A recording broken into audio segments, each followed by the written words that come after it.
법문 들으시는 모든 분들이 재앙을 소멸하고 소원을 성취해서 부처님 전에 복 많이 지으시기를 바라드립니다. 또 오늘에 드릴 말씀이 있습니다.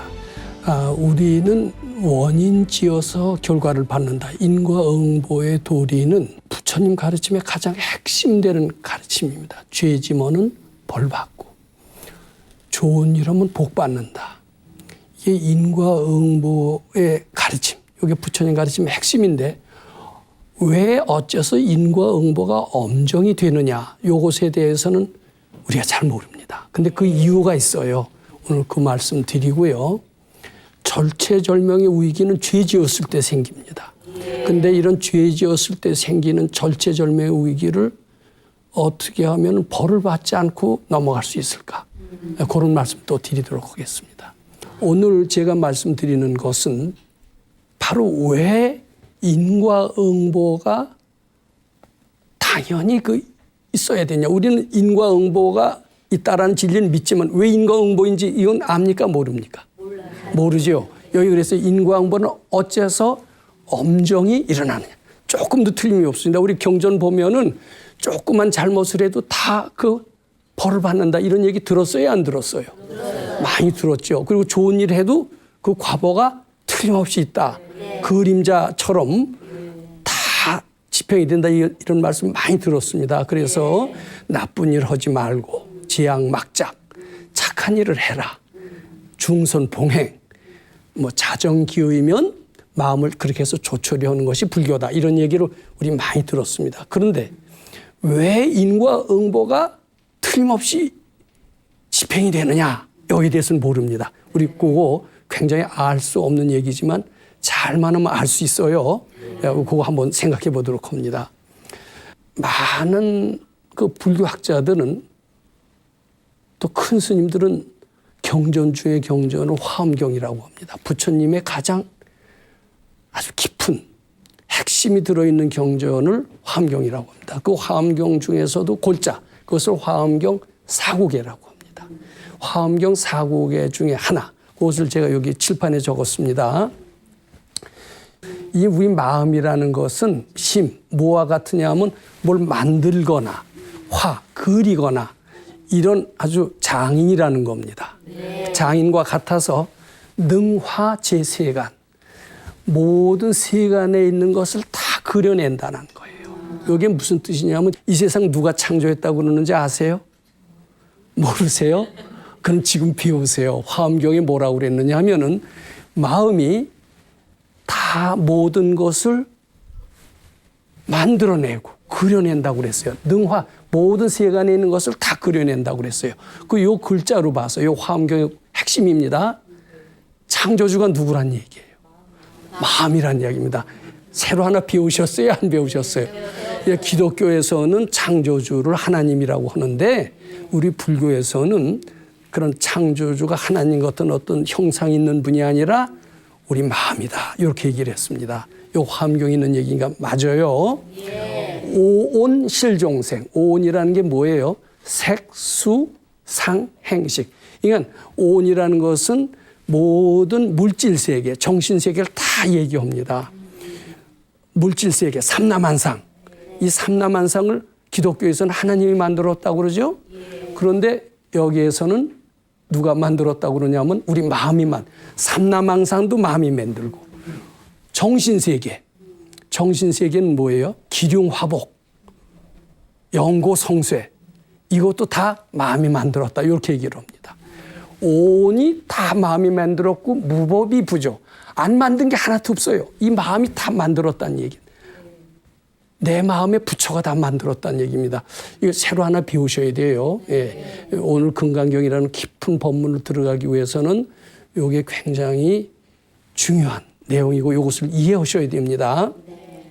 부처님께서 처음 깨달으셨을 때 이제 그런 얘기 우리 많이 듣죠.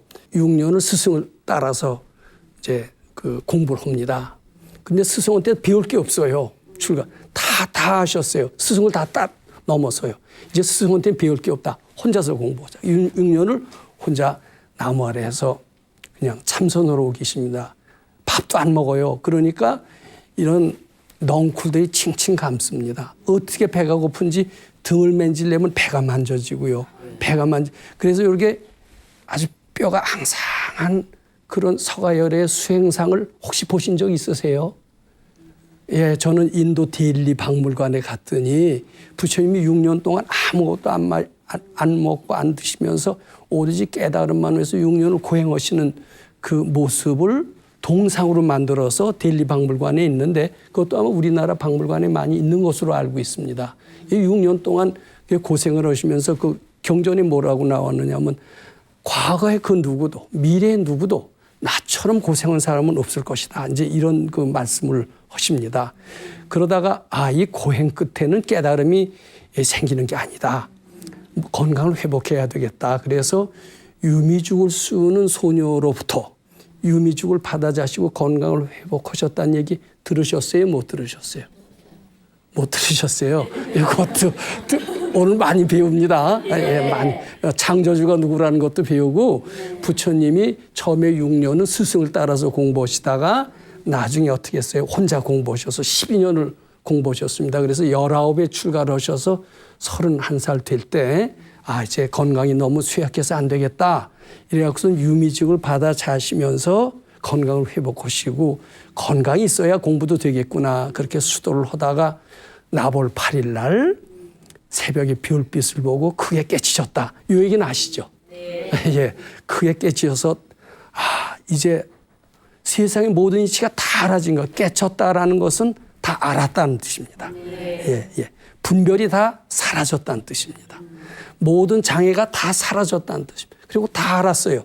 다 알고 나처럼 과거에 도를 위해서 찾는 그리고 영생을 해서 찾는 이런 사람들을 구제해야 되겠다라고 마음을 드셨습니다. 그래서 중생들 다 관찰해 보니까 구제할 필요가 하나도 없는 걸 느꼈어요. 왜냐? 이분들이 이미 다 구제가 됐어요. 본인과 똑같은 그대로 부처예요. 구제할 필요가 하나도 없었다는 것을 알게 됐습니다. 그래서 이제 열반경에도 보면 모든 일체 중생 시류불성이라는 말이 있습니다. 모든 중생의 마음속에는 그대로 부처의 성품을 가지고 있다. 그대로 부처다. 이걸 아셨던 겁니다. 이게 부처한테 설법할 필요가 있어요? 없어요? 없어요. 그래서 그냥 조용히 열반에 드시려고 했다가 나중에 하늘의 선신들이 내려와서 그냥 열반에 드시면 안 됩니다. 이분이 비록 부처라고는 하지만은 스스로 부처인 걸 모르고 있습니다. 부처인 것을 일깨워 주시는 그런 말씀을 해 주십시오. 이제 이렇게 해서 이제 부처님의 49년 설법이 시작된 겁니다. 그런데 이제 우리가 여기서 분명히 알아야 돼요. 우리는 본래 이게 지금 괴로움 많고 한 많고 무지한 그런 중생이라고 생각하는데 부처님 말씀에 의하면 괴로움 많고 한 많고 무지한 중생이 아니라 부처님과 똑같은 위대한 존재라는 거예요. 그러니까 우리 마음속에 모든 이런 삼라만상을 다 만들어내고 기룡화복을 마음대로 할 수 있는 능력이 있다는 겁니다. 우리가 그대로 조물주라는 건데 조물주라는 걸 잊어버리고 있을 뿐이라는 겁니다. 예, 모르셨으면 오늘 이 자리에서 배우셔야 됩니다.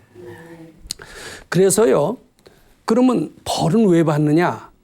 우리가 죄 지었다라고 생각을 하면은 마음에 캥겨요, 안 캥겨요? 죄 지었다면 나 벌 받을지 모른다 이런 생각이죠. 그럼 벌을 왜 받느냐 하면은 내가 죄 지었다는 생각을 했기 때문에 벌을 받는데요. 그럼 죄 지었다는 생각을 하면은 바로 벌을 불러오는데 그 벌은 누가 주는 거예요? 내가 불러오는 거예요. 내가 불러오는 걸 알아야 됩니다. 그다음에 내가 좋은 일을 하고 복을 지어요. 복을 지으면 좋은 일이 온다라는 게 인과응보의 가르침이죠. 근데 내가 좋은 일을 했을 때는 내 마음속에서 저절로 복이 올 거다라는 생각이 들까요? 안 들까요? 들어서 그 돌아오는 경사스러운 일은 누가 주는 거예요? 내가 불러오는 거예요. 그러니까 이 세상에 그럼 내가 짓고 내가 불러오고 이렇게 되는데 이것은 어째서 가능하냐면 내가 조물질처럼 능력이 있기 때문에 가능한 거예요? 아니에요? 그거 이해가 안 되세요? 자, 이제 내가 우리한테 닥치는 각종 재난이 있죠. 재난은 사실은 누가 불러온 거예요? 재난을 내가 만든 거죠. 경사스러운 일도 내가 만든 거죠. 알고 보면 누가 초능력이 있어요. 내가 초능력이 있죠. 또 내가 초능력이 있다면 그걸 마음대로 좋은 일도 불러오고 나쁜 일도 불러오는 게 가능하겠죠. 나한테 아무런 능력이 없다라면 좋은 일, 나쁜 일 불러올 수 있어요, 없어요? 없어요. 그러니까 잘 보세요. 인과응보 현상은 어째서 엄정히 일어나느냐. 어째서 엄정히 일어나냐면 내가 조물주처럼 절대적인 존재이기 때문에 가능하다. 이게 성립이 돼야 안 돼요. 부처님이 말씀하신 것처럼 우리 모든 중생의 마음속에는 부처의 불성이 있다고 그랬죠. 불성이 있으니까 우리는 알고 보면은 부처님처럼 전지전능한 존재예요. 죄도 벌도 내가 불러오고 복도 내가 불러오고 모든 기륭화복을 다 내가 만드는 거예요. 누가 주는 게 아닙니다. 여기 화엄경의 핵심 내용입니다. 그럼 인과응보는 내가 부처님처럼 전지전능한 존재이기 때문에 인과응보라는 엄정한 도리가 생겼다. 이렇게 이해할 수 있어요, 없어요? 예. 그러니까 오늘 어째서 인과응보가 되느냐, 요것을 그 원리가 어째서 원인지면 반드시 결과로 이어가게 되느냐.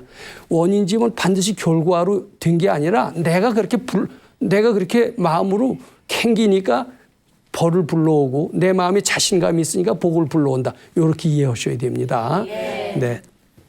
이렇게 이해해야 모든 비밀이 다 풀려요. 이건 누가 벌 준다, 누가 복 준다 이래 갖고서는 점점 더 깜깜해집니다. 제가 이렇게 말씀드린 것은 밝은 선지식으로부터 받던 가르침인데 이렇게 인생을 이해하고 이렇게 인과응보의 도리를 이해해야 우리는 지혜로워진다. 이런 말씀 드리고자 합니다. 자, 그래서 우리가 지금 많이 가난합니다. 되게 가난해서 자, 어떻게 하면 부자가 되나 하고 몹시 고민합니다.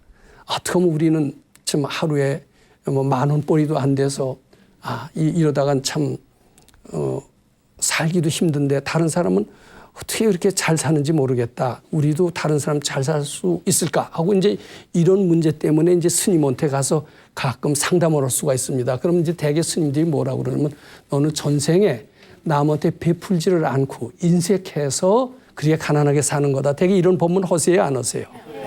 그러면 어떻게 하면 잘 사느냐? 남한테 베풀어라, 보시를 해라. 그러면은 잘 살게 되느니라.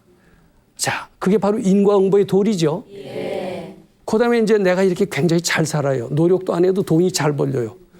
뭐 부모가 상속도 많이 해주고 주위에서 많이 도와줘요. 회사를 해도 저절로 잘 돼요. 자, 나는 어째서 이렇게 잘 됩니까? 이렇게 스님한테 가서 물어보면 그게 다 우연이 아니라 다 전생에 좋은 일을 한 결과이니라. 이렇게 설명해야 안 해요. 자, 그런데 이제 문제는 이게 있습니다. 위기가 생겼어요. 갑자기. 불이 났습니다. 불이 나서 자기 재산의 절반이 날아갔습니다. 자, 이제 절반이 났으니까 난 이제 살 길이 막막합니다. 이런 것을 아주 큰 위기, 절체절명의 위기라고 얘기합니다. 그러면 이제 이런 절체절명의 위기를 어떻게 벗어나나? 이럴 때 어디 큰 스님한테 찾아가면은 뭐라고 얘기하실까? 이런 생각이 들까요? 안 들까요? 이제 가면은 뭐라고 그러냐면은 너는 전생에 남의 걸 뺏어 먹고 인색하게 하고 나쁜 짓 해서 그렇게 불이 나고 재앙이 났다. 이렇게 얘기를 하겠죠. 그럼 우리 생각에 그걸 누가 몰라요? 이렇게 되나? 그럴까요? 안 그럴까요? 문제는 그걸 알지만 제가 죄 져서 그런 걸 압니다. 그럼 참회하면 벗어날 수 있습니까? 이런 질문을 할 수가 있겠죠. 3,000배를 하면 벗어날 수 있을까요? 또는 다란이를 10,000번 읽으면 벗어날 수 있을까요? 또 어떤 스님이 얘기한 것처럼 법화경을 쓰면 될 수 있을까요? 그럼 되느니라 뭐 이렇게 얘기할 수도 있겠죠. 근데 내 생에 되면 의미가 있어요, 없어요? 좋은 일을 하면 이제 좋은 일이 불러온다고 하지 않습니까? 근데 지금 이제 화재가 나서 큰일 났어요. 그래서 이 위기에서 우리는 벗어나고 싶은 겁니다. 벗어나고 싶은데 이제 스님한테 찾아가면 그 참여를 하거나 뭐 좋은 일을 해야 된다 이렇게 얘기하잖아요. 근데 참여를 하면 당장 어떻게 그 위기에서 벗어날 수 있을까요? 이제 참여를 하기 위해서 이제 3,000배를 한다. 이 칩시다. 참여 진을 웬다고 칩시다. 근데 단기간 내는 될 것 같지가 않죠. 또 좋은 일을 많이 해라. 보시를 해라.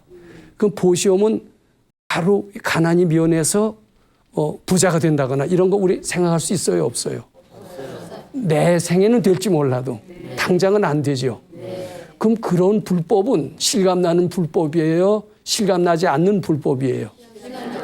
않죠. 이제 그것을 사구라고 그럽니다. 활구하고 사구가 있는데 당장 살리는 가르침을 활구라고 그러고 당장 살리지 않고 내 생에나 사는 가르침을 사구라고 그래요. 죽을 사자.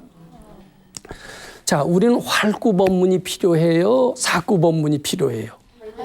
활구법문이 당연히 필요하죠. 근데 활구법문이 뭔지 아세요? 모르죠. 제가 지금 말씀드리고자 하는 것은 이 시간에 그걸 말씀드리고자 합니다. 근데 이게 지금 화재가 나서 이제 파산 직전에 몰려 있는데 이게 어떻게 하면 살 길이냐? 부처님은 활구법문을 일러주셨어요. 좋은 일 하거나 참회하면은 그건 금생엔 안 됩니다. 내 생에 밖에는 이룰 수가 없어요. 근데 내 생에 되는 건 우리 흥미가 없어요. 당장 살아야 되죠.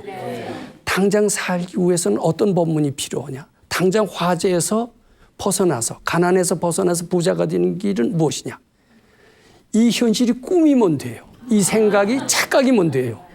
근데 착각이라고 일러준 가르침이 있어요. 그 가르침이 뭐예요? 옳지, 금강경이에요. 이 금강경을 통해서 이런 절체절명의 위기를 벗어날 수 있습니다.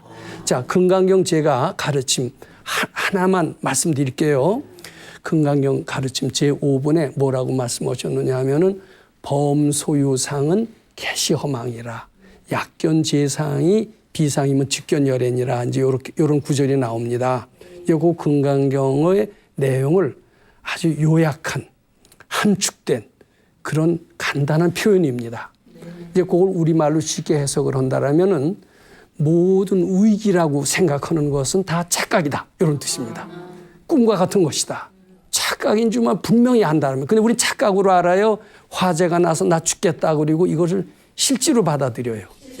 실제로 받아들이는데 실제로 받아들이는 한은 우리 고통에서 벗어날 수 있어요? 없어요? 벗어날 수 없어요. 이걸 착각으로 알고 이것이 착각이거니 하는 금강경 구절을 자꾸 외운다면 언젠가 착각이 될 수 있을까요? 없을까요? 착각이 될 수 있다는 겁니다. 그래서 범소유상 개시허망이라는 것은 이 난관은 사실은 착각이다. 약견재상이 비상이면 착각인 줄로 되풀이해서 분명히 인식하면 이런 뜻이 됩니다. 직견열애니라. 그 고난에서 다 벗어날 수 있으리라. 이런 이야기입니다. 이 금강경의 핵심 내용이거든요. 이 핵심 내용을 자꾸 수지 독서한다고 칩시다. 우리 이제 금강경을 아침 저녁으로 읽어도 좋고요. 이제 그러면 재앙이 소멸된다는 얘기가 있습니다. 근데 그 금강경의 내용이 담긴 간단한 글귀를 자꾸 되풀이해서 읽는 겁니다. 범소유상은 개시허망이라 약견재상이 비상이면 직견열애니라를 자꾸 외우다 보면은 이 위기요. 나는 이제 화재가 났고 파산이다. 절체절명의 위기입니다. 또 산속에서 길을 잃었을 때도 마찬가지입니다. 어떻게 하면 살아나요? 꿈이면 살아나죠. 이게 착각이면 살아나죠. 근데 착각이 아닌 것 같죠. 착각이 아닌 것 같고 반대는 뭐예요? 팩트, 사실인 것 같아요. 사실이라고 생각하는 한은 고통을 면할 수가 없다. 근데 착각으로 생각하면 착각으로 깨치기만 하면 잘하면 벗어날 수 있다. 이렇게 되죠. 금강경이 바로 그럽니다. 이게 꿈이고 착각이다. 이렇게 인식하라는 뜻입니다.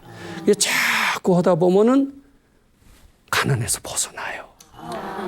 큰 보람이 뭐냐면은 이런 위기에서 벗어나서 위기가 꿈인 줄 알고 착각인 줄 알고 연습을 자꾸 했습니다. 처음엔 이것이 무슨 꿈이고 착각이고 이 말이 안 믿어졌어요. 이건 엄연한 현실이고 이게 현실을 외면하는 것은 비겁한 일이다. 이렇게 생각하고 도전하려고 했어요. 도전했더니 무척 힘들어요. 그렇다고 가서 나무아미타불 관세음보살 해도요. 부처님이 잘 들어주시지도 않아요. 그때 제가 금강경을 만나서 이 생각이 착각인 줄 알고 자꾸 부처님께 바치면서 금강경을 많이 읽었습니다. 그랬더니 그 착각적 현상이 정말 우선 내 마음속에서 이게 현실이 아니로구나 이렇게 자꾸 느껴집니다. 이거는 난 파산이다. 나는 이제 망했다. 처음엔 이 생각이 들겠어요? 안 들겠어요? 근데 그걸 착각이다 하고 자꾸 금강경 하다 보니까 망했다가 아니에요. 망했다는 생각 실감이 안 나요. 자꾸 그러다 보니까 편안해지면서 이상하게 현실이 바뀌는 겁니다. 이거 거짓말 아닙니다.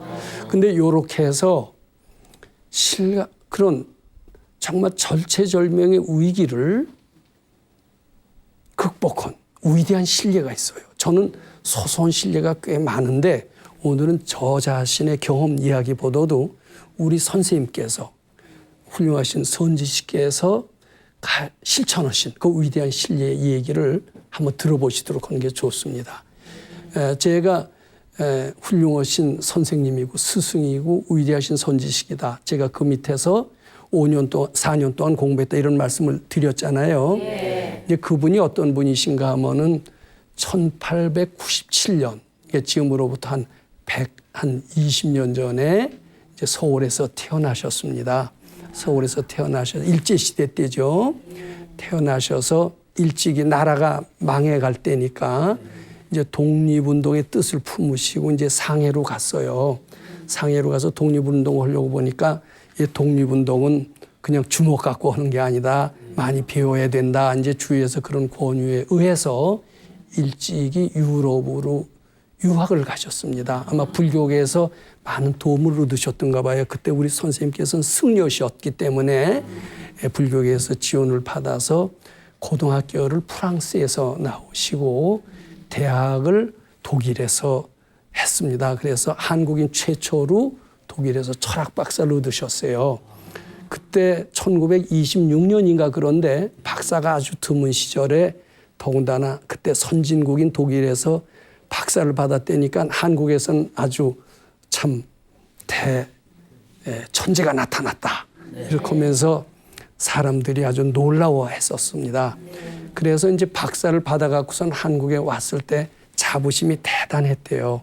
자부심이 대단했지만 나라는 어때요? 이미 일제에 넘어갔기 때문에 아무리 박사를 받았어도 거기서 할 수 있는 게 아무것도 없었답니다. 교수 노릇도 할 수 없었고 그래서 신문사 일을 조금 하다가 아무래도 나는 수도를 해야 되겠다. 우리나라가 참 이게 완전히 일본한테 먹혔잖아요. 네. 먹혔고 우리 조상들은 또 재산을 많이 뺏기고 독립투사들은 무참하게 사형을 당하고 참 나라는 언제 해방이 될지 전혀 알 수 없는 암흑기에서 내가 할 수 있는 길이 무엇인가.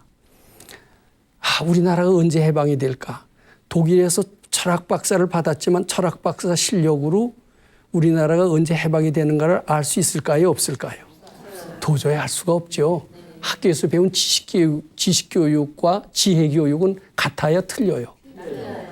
지식이 많아도 지혜 없는 사람 너무나 많죠. 지혜가 있다면 우리나라가 언제 해방이 될까를 알겠죠. 근데 지식이 많아서는 도저히 알 수가 없어요. 내가 독일에서 박사를 했지만 지식은 많지만은 지혜는 모자란다. 지혜를 얻는 길이 무엇이냐? 수도하는 길이다. 이렇게 깨치시고 30의 젊은 나이로 이제 금강산에 가서 수도를 하시는 겁니다. 자, 우리나라는 지금 위기다. 일본의 통치로 넘어갔다. 이 위기의 원인은 무엇이며 어떻게 해서 이 위기를 벗어날 수가 있을까? 이것을 위기라고 생각하면 벗어날 수 있어요? 없어요? 뭐라고 생각해 벗어날 수가 있어요? 꿈이라고 생각해 벗어날 수가 있죠. 꿈이라고 가르쳐주는 가르침이 뭐예요? 금강경이죠.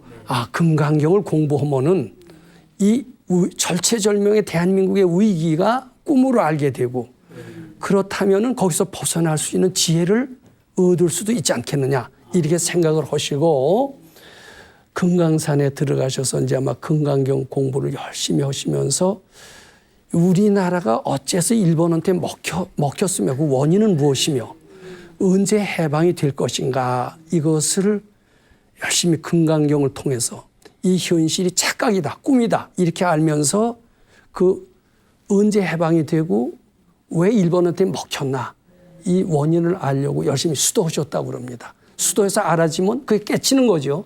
알아지는 것이 깨치는 겁니다. 깨치는 것이 또 알아지는 겁니다.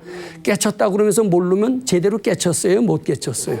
못 깨친 거예요. 근데 알지도 못하면서 깨쳤다는 사람이 세상에 너무나 많아요. 근데 분명히 알면은 우리나라가 언제 해방이 되는 걸 알면 그걸 확실히 깨쳤다. 이렇게 얘기할 수가 있습니다. 그래서 한참 수도다 보니까 우리나라가 어째서 일본에 먹혔나 이것을 알아줬대요. 왜 알아줬나 하고 봤더니 우리나라 조상이 일본 사람을 발톱에 때만큼 알지 않도록 무시했다라는 겁니다. 우리나라 지금 어때요? 일본 사람 우습게 봐요? 안 우습게 봐요? 우습게 보죠. 근데 미국 사람은 1등 국민으로 봐요. 일본을 우습게 하는 나라는 우리나라밖에 없대요. 근데 우리 조상은 더 우습게 봤어요. 발톱에 때만큼밖에 안 알았대요. 남을 우습게 알면 인과응보의 도리에 의해서 어때요? 그 사람한테 그런 멸시를 받게 돼 있어요? 안 받게 돼 있어요? 우리가 일본한테 먹힌 것은 일본 놈이 나쁜 놈이 아니라 우리 조상이 일본 사람을 발톱에 때만큼밖에 알지 않았기 때문에 그 과보를 당하는구나. 그러니까 억울할 게 있을까요? 없을까요? 다 자업자득이다 이런 말 들어봤죠? 자업자득을 깨치시고 일본 사람은 미워할 것이 아니로구나. 이것을 깨치셨답니다. 근데 문제는 그렇게 알면 뭐해요? 언제 해방이 되는 걸 알아야지. 우리가 과연 해방이 될 수 있을까? 이게 모른다는 생각입니다. 과연 우리 지금 남북 통일이 언제 될지 모르죠? 모르죠. 근데 모른다는 생각이 참이에요? 착각이에요? 금강경 말씀에 의하면 착각이죠. 착각인 줄 알고 자꾸 부처님께 바치면 모른다는 생각이 없어지죠. 그리고 알게 된다고 그랬죠. 우리도 남북 통일이 언제 되는지 알고 싶으면 어떻게 되는지 방법을 제가 말씀드린 거예요? 아니에요? 한번 해볼 용의가 있어요? 근데 우리 선생님께서는 해방이 언제 될 건가 이게 굉장히 궁금하고 모르셨죠? 그러니까 모른다는 게 착각인 줄 알고 자꾸 이제 부처님께 바치면서 그 모른다는 생각이 없어질 때까지 자꾸 수도를 하셨던 모양입니다. 그러니까 아까 말씀드린 금강경 사구예를 자꾸 외우셨던 거예요. 외우시다 보니까 모른다는 생각이 점점 넓어지면서 꿈인지 생신지 해방이 딱 됐더래요. 해방이 딱 됐는데 서울은요. 해방이 됐긴 됐는데 서울은 저기 동경, 일본의 동경에 매여 있고 평양은 저 북쪽에 매여 있더래요. 북쪽이 어딘지 모르겠더래요. 해방은 됐는데 왜 이렇게 서울은 동경에 매여 있고 평양은 저기 북쪽에 매여 있을까? 이상해요? 안 이상해요? 확실히 안 거예요? 아니에요? 확실히 안 것이 아니죠. 그렇다고 완전히 모르는 것도 아니죠. 근데 확실히 알려면 어떻게 해요? 수도를 더 해야죠. 그래서 수도를 부지런히 더 하셨답니다. 금강경을 어떻게 해요? 우리식으로 수지독성하고 올라오는 생각을 부처님께 바치고 이제 이런 식으로 자꾸 수도를 하셨는데 그 어렴풋이 알았던 것이 점점 뚜렷해지더래요. 그래서 해방되기 10년 전, 그러니까 우리 1945년에 해방이 됐는데 1935년 해방되기 10년 전에 확실히 알아졌대요. 서울이 저기 동경에 매여 있는 것은 메가더 사령부가 거기 있었고 평양이 저 북쪽에 매여 있는 것은 모스크바의 지령을 받는 것이 이렇게 되는구나. 앞으로 10년 후면 분명히 해방이 되는데 남북 분단이 되겠구나. 요까지도 알아지고 메가더 사령부가 있는 것으로 봐서 남쪽은 미국이 지배하는 거고 북쪽은 소련이 지배하는 것이다. 그때 분명히 공부의 결과로 알아졌는데 그 알아진 그 과정은 무엇 때문이냐? 모른다는 생각이 착각인 줄 알고 자꾸 부처님께 바쳐서 모른다는 생각이 없어진 거예요. 없어지니까 뭐가 드러나요? 부처님은 다 아시는 분이에요? 아니에요? 부처님이 아시듯이 우리도 부처님과 똑같이 알아졌다는 뜻입니다. 무슨 말씀인지 이해가 되죠? 자, 확실히 알아지니까 독립운동 할 필요 있어요? 없어요? 그리고 이제 우리나라가 위기예요? 아니에요? 절체절명의 위기에서 벗어났습니다. 뭐 때문에 벗어났느냐? 위기라는 것이 착각인 줄 알고 바쳤고 모른다는 생각이 착각인 줄 알고 바쳤기 때문에 훤히 알아지다 보니까 위기랄 것이 있어요? 없어요? 이게 위기를 극복하는 방법은 다 금강경 가르치면서 나왔다 이렇게 할 수가 있죠. 그러면서 이제 그전에 독립운동꾼이었대요. 독립운동을 하면서 참 우리 독립투사들을 많이 도와주고 이러셨다가 그 뒤로는 하나도 독립운동 하실 필요가 없게 되었다. 이제 이렇게 얘기를 하십니다. 자, 요 우리 선생님이 금강경을 하심으로써 절체절명의 대한민국의 위기를 그것으로 극복했다라는 말씀을 제가 드렸죠. 요걸 한번 좀 검토해 보죠. 그러면은 이제 우리 선생님께서 수도를 하시는데 처음에 몇 년은 수도를 했는데 알아졌는데 반쯤밖에 못 알아졌어요. 왜냐하면 서울은 동경에 매여 있고 평양은 어떻게 됐어요? 저기 모스크바에 해방은 됐다는데 그것도 완전히 모르는 건 아니고 반쯤은 안 거죠. 반쯤은 알았다라는 것은 반쯤 분별이 쉬웠다는 뜻입니다. 모른다는 생각이 반쯤 없어졌다는 뜻이에요. 반쯤 없어지니까 반쯤 알게 된 거죠. 그러니까 그리고 이제 해방되기 10년 전에는 어때요? 확실히 알아졌죠? 그러니까 분별이 어떻게 됐어요? 확실히 없어진 겁니다. 아상이 확실히 없어진 겁니다. 확실히 깨친 겁니다. 확철대오 한 겁니다. 언제 확철대오 했어요? 해방되기 10년 전에 확철대오 했습니다. 근데 그 얼마 전에는 확철대오 한 게 아니라 반쯤 알아진 것이죠. 반쯤 분별이 소멸된 거죠. 반쯤 아상이 소멸된 거죠. 근데 수도라는 게 뭐예요? 분별을 소멸하는 거고 아상을 소멸하는 거죠. 자, 근데 우리 흔히 이런 질문을 받습니다. 깨쳤습니까? 이렇게 얘기를 해요. 깨쳤습니까? 한 게 뭐예요? 도통했습니까? 이런 뜻이죠. 근데 이 깨쳤다는 게 뭐냐 하면은 분별이 사라져서 지혜가 났다는 뜻입니다. 근데 깨쳤다라고 그러면은 완전히 깨친 확철대오도 있고 반쯤 깨친 그런 깨침도 있을 수 있을까요? 확철대오만 깨쳤다고 할 수가 있을까요? 근데 깨쳤습니까? 할 때는 대개 확철대오 했습니까? 이런 뜻이죠. 근데 반쯤 깨친 것도 깨친 거예요? 아니에요? 깨친 거죠. 그러니까 깨쳤습니까? 이렇게 질문하는 것은 마땅하지가 않고 어느 정도 깨쳤습니까? 이렇게 해야 맞죠. 그러면 나는 반쯤 깨쳤습니다. 반쯤밖에 못합니다. 이렇게 대답을 해야 맞죠. 근데 깨쳤습니까? 하면은 대개 어떤 뜻이 담겨 있어요? 확철대오했느냐? 근데 이거는 질문 자체가 잘 된 거예요? 잘못된 거예요? 잘못된 거예요. 그러니까 질문을 잘해야 됩니다. 제가 어느 신문사 기자님이 금강경 한 50년 했다니까 뭐 한 소식 한 줄 알고 저한테 그러더라고요. 깨치셨습니까? 그래서 그 깨친 게 부처님처럼 대각을 한 거라면 난 대각은 못했다. 그렇지만 작은 깨침은 몇 번 했다. 왜냐하면 작은 깨침이라는 게 어때요? 작은 분별이 없으면 그만큼 지혜가 생겨요. 그 정도 아는 거예요. 그 정도 깨쳤다고는 얘기할 수 있어도 부처님처럼 다 한 건 아니죠. 예, 그러니까 깨쳤냐 이렇게 질문하는 것은 정확한 질문이 아니고 깨친 정도가 어느 정도입니까? 이렇게 했을 때 나는 분별이 한 3분의 1쯤 없어져서 이 정도는 압니다. 이렇게 대답할 수가 있고 우리 선생님 같은 분은 확실히 분별에 뿌리채 없어져서 다 알게 됐다. 이렇게 얘기하실 수가 있겠죠. 그러니까 요 깨쳤다라는 그런 말의 뜻을 잘 아셔야 됩니다. 깨쳤다라는 것은 분별심이 없어져서 지혜가 났다, 알았다는 뜻인데 큰 분별이 없어지면 다 아는 거가 되는 거지만 작은 분별이 없어지면 작게 깨쳤다. 이렇게 받아들일 수가 있는 겁니다. 예, 이렇게 우리 선생님의 이제 독립운동으로 해서 이렇게 수도를 열심히 하다가 해방이 되고 이런 것을 다 알아지는 과정에서 우리는 이 금강경 가르침이 어때요? 절체절명의 위기를 극복하면서 그리고 모든 난관을 극복할 수 있는 획기적인 가르침이다.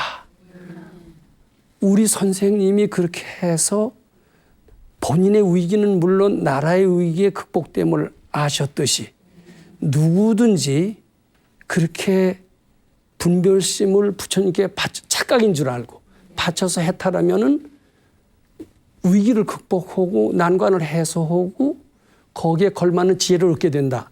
요거 이해가 됩니까? 안 됩니까? 네. 참 그렇다라면은 우리는 지금까지 인과응보의 가르침, 좋은 일을 해라, 좋은 일을 해야 복을 받는다. 이런 가르침 속에서 쭉 살아왔습니다. 그리고 나쁜 일 하면 벌 받는다. 이런 가르침 속에서 살아왔습니다. 근데 그런 가르침만 들어서는 특히 절체절명의 위기 때 벗어나는 길을 헤쳐나갈 수가 없어요.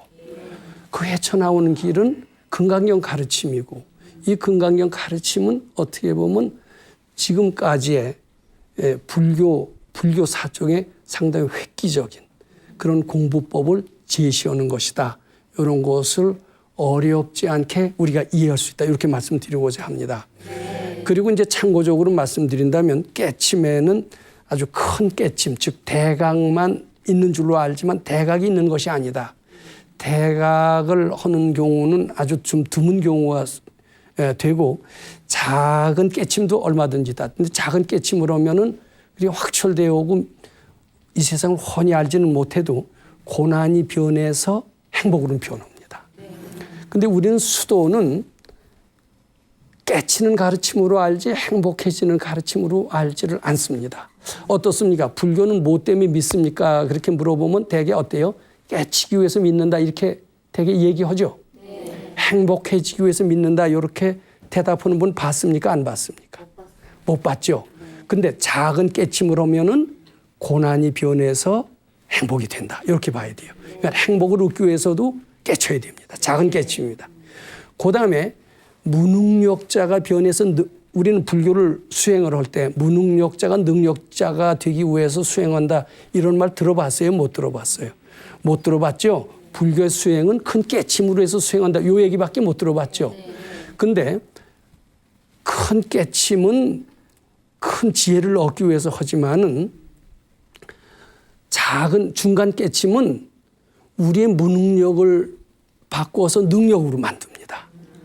그러니까 불교를 잘 수행하면은 조금 전에 작은 깨침으로 얻으면 고난이 변해서 뭐가 된다고 그랬어요? 행복이 되고 중간 깨침으로 얻게 되면 무능력자가 바뀌어서 능력자로 됩니다. 우리는 불교를 잘 믿으면은 가난한 사람이 큰 부자가 된다는 말을 못 들어봤죠. 근데 그렇지 않아요. 잘하면 못한다는 생각, 나는 부자가 못 된다는 생각이 참이에요, 착각이고 꿈과 같은 거예요. 꿈과 같은 거죠. 근데 가난하다는 생각이 착각이고 꿈과 같은 것을 안다라면은 가난이 변해서 부자가 되는 거예요. 가난을 변해서 부자가 된다면 세상에서도 유능한 사람이라고 할 수 있어요, 없어요? CEO라고 할 수가 있어요, 없어요? 근데 CEO가 되는 길을 불교에서 찾는다 그러면 믿어져요, 안 믿어져요? 안 믿어지죠. 그저 크게 깨쳐서 도통을 얻어서 생사해탈하고 이거밖에 모르죠. 그리고 뭐 행복해지고 유능해지고 이건 모르죠. 근데 아니에요. 부처님 가르침 속에는 행복해지는 가르침도 있고요. 그리고 어때요? 유능해 가르치는 가르침도 있어요. 행복해지는 가르침을 저는 소각, 작은 깨침이라고 얘기합니다. 그다음에 유능해지는 가르침은 뭐예요? 중각이라고 말씀드립니다. 그리고 생사해탈을 해서 윤회를 벗어나서 확철되고 하는 것은 대각이다. 근데 대각 속에는 소각, 중각을 이미 거쳐야 돼요. 소각, 중각 거치지 않고 대각만 될까요? 안 될까요? 그러니까 불교는 알고 보면 어때요? 참 좋아요? 안 좋아요? 도통 오는 데도 좋지만 세상 사는 데도 필요할까요? 안 필요할까요? 제가 이제 요 다음 시간에도 그렇습니다만은 수도를 잘해서 금강경 실천을 잘해서 확철되고 해서 도통이 되는 길도 있습니다. 그렇지만 다 그 길만 있는 것은 아닙니다. 세상에서 고난을 면하고 행복이 되는 길도 있습니다. 이 얘기를 말씀드릴 겁니다. 그리고 금강경 실천으로서 무능한 사람이 유능한 사람도 될 수 있습니다. 잠깐 불자 중에서 부자도 나오고요. 발명가도 나오고 위대한 과학자도 나오고 위대한 정치가도 나오고 이러면 좋아요, 안 좋아요? 불교 발전할까요, 안 발전할까요? 근데 도인만 나오고 부자는 안 나오고 능력자는 안 나오고 그러면 진리는 진리인데 어떻게 반쪽짜리 진리밖에 안 되는 거겠죠? 부처님께서 반쪽짜리 진리 설명하실 리가 있을까요, 없을까요? 근데 우리가 후학이 그걸 잘 몰라서 지금 부처님의 위대한 진리를 반쪽짜리 진리로 만들고 있어요. 근데 다행히 나는 우리 훌륭한 선생님의 가르침을 만나서 부처님 가르침 속에는 확철되어 오는 위대한 그런 진리만 있는 게 아니다. 행복해지는 진리, 그리고 그리고 능력 있는 진리, 세상을 슬기롭게 사는 진리도 이 안에 포함되어 있다. 이렇게 말씀드리고 싶습니다. 요 다음 시간에는 선지식의 참모습은 어떤 것이냐, 거기에 대해서 좀 더 진지하게 검토해 보도록 그렇게 하겠습니다. 네, 감사합니다.